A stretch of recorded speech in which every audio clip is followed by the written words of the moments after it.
Hello everyone, আসসালামু আলাইকুম। কেমন আছেন সবাই? আশা করছি সবাই অনেক বেশি ভালো আছেন। আমিও আলহামদুলিল্লাহ বেশ ভালো আছি। আজকে আমি দেখাবো যে আমি কিভাবে মাস্ক কাটিং এবং সেলাই করি, সেটাই আজকে আমি আপনাদের সাথে শেয়ার করব। আশা করছি ভিডিওটি আপনাদের কাছে অনেক বেশি ভালো লাগবে। প্রথমেই আমি শক্ত একটি কাগজ নিয়েছি, তার উপর আমার যে মাস্কটি পরতে অনেক বেশি কমফোর্টেবল মনে হয়, আমি সেই মাস্কটি কাগজের উপরে রেখে সুন্দরভাবে সাইন পেন দিয়ে একটি মার্ক করে নিচ্ছি। দেখুন আমি খুবই সুন্দরভাবে এভাবে করে মার্ক করে নিচ্ছি। আপনাদেরও যেই মাস্কটি পরতে সুবিধা বা কমফোর্টেবল মনে হয়, আপনারা সেই ধরনের মাস্ক দিয়েও কিন্তু এইভাবে করে সুন্দরভাবে মার্কটি করে নিতে পারবেন। তারপর আমি সাইডে হাফ ইঞ্চির মতো জায়গা রেখে মার্ক করে নিচ্ছি। এখন আমি হাফ ইঞ্চি জায়গা রেখেই কিন্তু কাগজটিকে সুন্দরভাবে কেটে নেব।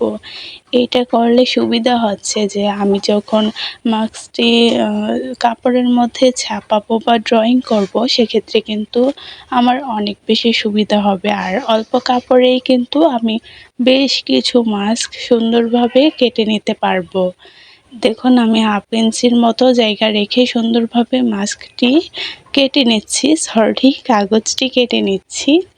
এভাবে একটু রাউন্ড শেপ করেই কিন্তু আপনারা কাগজটিকে কেটে নেবেন, তাহলে যখন মাস্ক বানাবেন অথবা আপনারা পরবেন তখন কিন্তু দেখতে অনেক বেশি ভালো লাগবে। আশা করছি আপনারা বুঝতে পেরেছেন যে আমি মাস্কের কাগজটি কিভাবে কাটি। এটা কিন্তু আমি আমার মন মতো করে কাগজটিকে কাটি না, এটা আমি অন্য আরেকটি মাস্কের মাপেই সুন্দরভাবে কাগজটিকে কেটে নিয়েছি। তারপর দেখুন এখানে আমি ১ গজ কাপড় নিয়েছি। আসলে অনেকেই বুঝতে পারেন না যে কিভাবে কাজগুলো করতে হয়। অনেকেই বলেন যে বিজনেস শুরু করতে চায় মাস্ক দিয়ে। আপনারা কিন্তু এভাবে করেও ১ গজ কাপড় দিয়েও একটি মাস্কের বিজনেস আপনারা শুরু করতে পারেন। তারপর আমি কাপড়টিকে সুন্দরভাবে রেখে তার উপর এই কাগজটিকে সুন্দরভাবে বসিয়ে নিয়েছি। তারপর কিন্তু আমি সাইডে রং পেন্সিল দিয়ে সুন্দরভাবে ড্রয়িং করে নিচ্ছি। আপনারা চাইলে এখানে জেল কলম অথবা অন্যান্য কিছু দিয়েও সুন্দরভাবে ড্রয়িংটি করে নিতে পারেন। এটি হচ্ছে একটি কাগজের রং পেন্সিল। এগুলো আপনারা যেকোনো লাইব্রেরিতে ১৫ থেকে ২০ টাকার মধ্যেই পেয়ে যাবেন। দেখুন আমি সুন্দরভাবে কিন্তু কাপড়ের উপরে রেখে ছাপিয়ে নিয়েছি।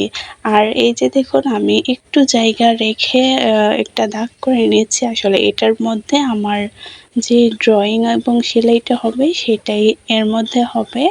তারপর দেখুন আপনাদেরকে দেখিয়ে দিচ্ছি অন্য আরেকটি মাস্কের কাপড় কিভাবে আমি এখানে কাটবো। দেখুন আমি যেহেতু হাফ ইঞ্চির মতো জায়গা রেখেছি, সেক্ষেত্রে কিন্তু আমার আলাদা করে কাপড় রাখার কোনো প্রয়োজন নেই। আমি কিন্তু একটার সাথে একটা রেখেই সুন্দরভাবে কাপড়টিকে কেটে নিতে পারবো। অনেকেই বলেন যে ফ্রেম বসাতে পারি না, ফ্রেম বসালে কাপড়টা লুজ হয়ে যায়। দেখুন আমি কত সুন্দরভাবে আপনাদেরকে ফ্রেমটি বসিয়ে দেখিয়ে দিয়েছি। এভাবে ফ্রেম বসালে কিন্তু কখনোই কাপড়টি লুজ হয়ে যাবে না। আর আপনারা কাজ করার সময় ফ্রেমটি যদি লুজ হয়ে যায়, সেই ক্ষেত্রে ফ্রেমটিকে আবার খুলে সুন্দরভাবে সেট করে নেবেন। কাপড় যদি বেশি টেনে টেনে কাজ করেন, সেক্ষেত্রে কিন্তু কাজটি কুঁচকে আসবে, দেখতে ভালো লাগবে না।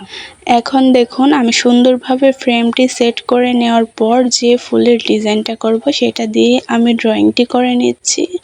আর এটা ড্রয়িংটিও আমি এখানে রং পেন্সিল দিয়েই করে নিচ্ছি। আপনারা চাইলে জেল কলম দিয়েও সুন্দরভাবে ড্রয়িংটি করে নিতে পারবেন। অথবা আপনারা যদি পরবর্তীতে এই ড্রয়িংটি চেঞ্জ করতে চান, সেক্ষেত্রে কিন্তু এই রং পেন্সিলের কালিটি মুছে সুন্দরভাবে আবার অন্য আরেকটি ডিজাইন ড্রয়িং করে নিতে পারেন। আমি কিন্তু এখানে আলাদা করে কোনো ড্রয়িং করিনি, আমি ফ্রি হ্যান্ডেই আপনাদেরকে ড্রয়িংটি করে দেখাচ্ছি। আর এটা খুবই সিম্পল একটি ডিজাইন হবে।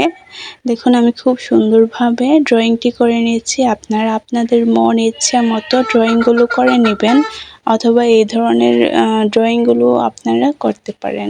সেটা ডিপেন্ড করে আপনি গর্জিয়াস রাখবেন নাকি নর্মাল রাখবেন। আপনারা কিন্তু এই মাস্কের 2 সাইডেও হাতের কাজ করতে পারেন, তবে আমি এই মাস্কে এক সাইডেই কাজ করব, তার জন্য আমি আপনাদেরকে এক সাইডের কাজই সুন্দরভাবে দেখিয়ে দিচ্ছি। তারপর আমি কিছু তারা ফুলের ডিজাইন করব, তার জন্য আমি 5টা করে পাপড়ি রেখেছি। দেখুন আমার পুরোটা ড্রয়িং কিন্তু আমি কমপ্লিট করে নিয়েছি। এখন দেখুন আমি ফ্রেমটা খুলে আপনাদেরকে দেখাচ্ছি। এভাবে করে কিন্তু একটি মাস্কে আপনারা হাতের কাজ করবেন অথবা কাটিং সব কিছুই কিন্তু আমি আপনাদেরকে দেখিয়ে দিচ্ছি। তার পরবর্তী মাস্কটা দেখুন আমি কিভাবে এখন ড্রয়িংটি করে নিচ্ছি। এই পর্যন্ত যারা আমার ভিডিওটি দেখছেন, প্লিজ আমার ভিডিওটি যদি ভালো লেগে থাকে অবশ্যই একটি লাইক করবেন, এবং আপনি যদি আমার চ্যানেলে নতুন হয়ে থাকেন তাহলে প্লিজ চ্যানেলটিতে সাবস্ক্রাইব করবেন। আপনাদের লাইক কমেন্ট পেলেই কিন্তু আমার ভিডিও বানাতে অনেক বেশি ভালো লাগে। আজকে এই পর্যন্তই, সবাই ভালো থাকবেন। আল্লাহ হাফিজ।